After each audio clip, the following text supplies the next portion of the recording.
sumangot ka? Napakabastos talaga ni Kagawad Asyong. Matutulog lang nga dito sa barangay hall, may dala pa siyang alalay. Pati yung mga listahan ng mga kabarangay natin na tatanggap ng relief at ayuda na inaayos ko, kinapanghigaan. Kaya yan tuloy, napunit yung iba. Napakabastos naman nila. Tapos si Kapitan pa ang sasabihing bastos. Kung hindi sila binuhusan ni Kapitan ng tubig, talagang hindi sila aalis. Saan sila natulog? Diyan lang sa likod ng barangay hall. Ha? Di nandito rin pala sila? Oo, Pining. Dito rin sila maliligo at magsisiar. Ang baho-baho pa naman ng ano nila. Hindi pa iplinas ng maayos. Di gagamit din sila ng tubig. Oo. Kawawa na si Kapitan na nag-iisip ng paraan para matulungan ang mga kabarangay natin. Sa impacts na pandemyang ito, ganyan pang ginagawa ni Kagawad Asyong. Mag-ingat ka, friend. Ikaw ang laging nandito. Baka pag nasaan ka uli. Subukan niya. Babasagin ko na talaga ang itlog niya.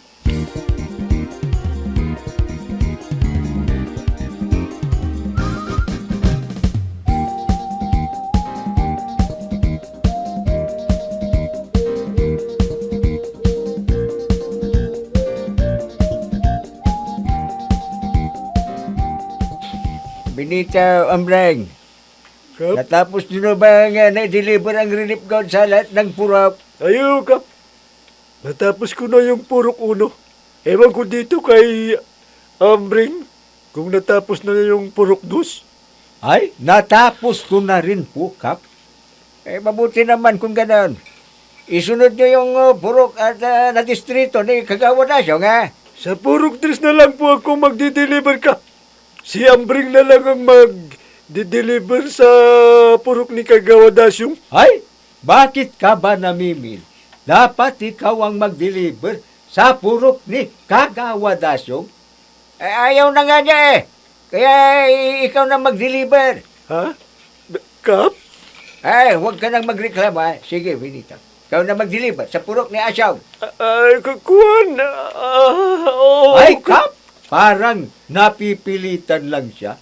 Ano napipilitan? Hindi naman ah. Ay, sige na, kumilos na kayo! Bisit ka talaga ng Hindi magalit ang mga kabarangay natin. Sige na, wala nang away!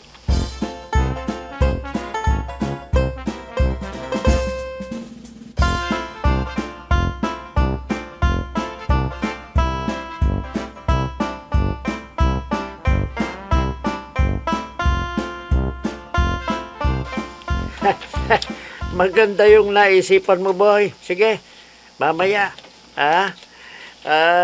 Diyan na tayo matulog sa loob ng motorized jeep ng barangay.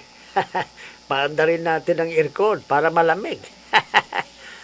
Ayos, hindi na tayo lalamukin.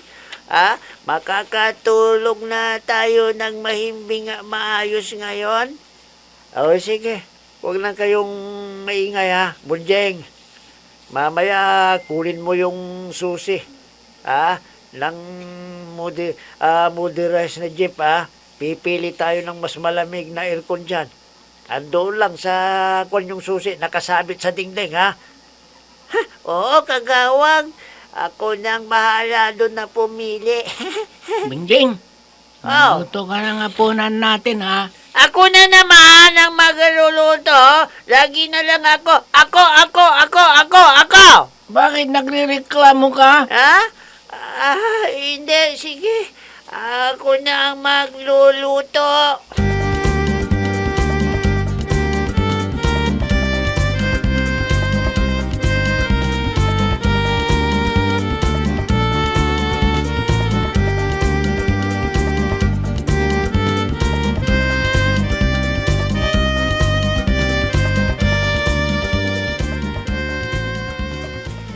Boy, andito ka rin pala sa tindahan nila, Bibang.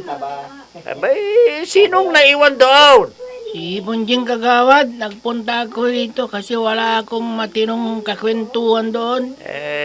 Nakapagluto na ba kayo ng hapunan natin ni Bunjeng, ha? Si Benjing na pinagluto ko Kagawad para may pakinabang naman sa kanya. nagbigay ba sila ng relief goods na iluluto ninyo? Oo naman, kagawad. Kung hindi sila magbibigay, isusumbong natin sila kay Mayor. Abay talagang magsusumbong tayo. May bagong pandemya Mpox. Matindi na naman. At sa ganitong panahon ng pandemya, hindi pwedeng pagkaitan ng mga tao ngayon. Oo, kagawad. Parimbay! Ha? Parimbay! Nandiyan na si Bunjing. Parimbay! Halika na, kagawad. Kakain na tayo. Sinando na tayo ni Bunjing. Parimbay! Pare! O, bakit ganyan ang itsura mo, Bunjing? Anong nangyari? Hinabol ka ba ni Mang Dandoy? Nauli ka bang binabastos mo si Melinda? Hindi pare. Yung kwan, yung modernized jeep, nasunog. Nang nagluluto ako, nasunog!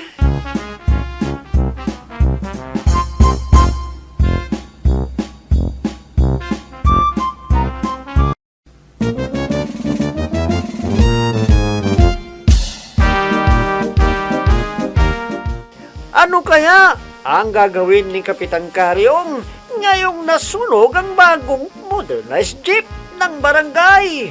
Mga giliw naming tagapakinig, abangan ang susunod na kabanata ng ating kwento na pinamagatang Mpox sa pakikipagsapalaran ni Kapitan Karyong!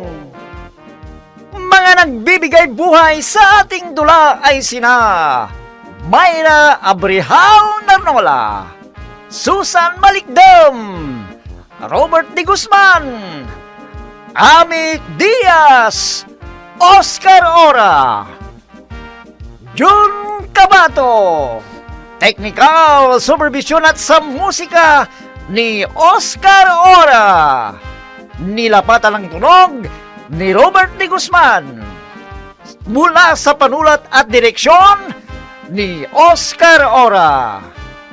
Kapitan Karyong! Inihahandog sa inyo ng F3 Recording Studio para sa pambansang radyo ng Pilipinas, Bombo Radio Philippines!